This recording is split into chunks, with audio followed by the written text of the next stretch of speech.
ఒకసారి మహాప్రవక్త ముహమ్మద్ సల్లల్లాహు అలైహి వసల్లం వాడి ముక్కుకు మన్ను తగలా అని 3 సార్లు చెబుతారు. వాడి ముక్కుకు మన్ను తగలా అంటే అరబిక్ భాషలో నానుడి. ఒక వ్యక్తి యొక్క అభాగ్యాన్ని, దురదృష్టాన్ని సూచిస్తుంది. అక్కడ ఉన్న సహచరులు ఎవరు వాడు దైవ ప్రవక్త అని అడుగుతారు.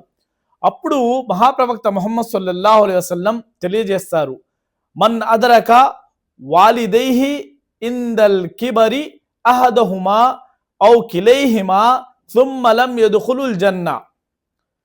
తన తల్లిదండ్రుల్ని వారిద్దరినో లేక వారిలో ఒకరినో వృద్ధాప్యంలో చూసి వారి సేవ చేసి స్వర్గంలో ప్రవేశించని వాడు అని.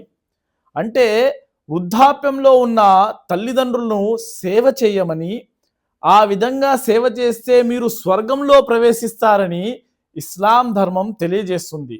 అయితే సోదర సోదరీమణులారా, మనం మన తల్లిదండ్రుల సేవను ఎన్నడూ విస్మరించకూడదు.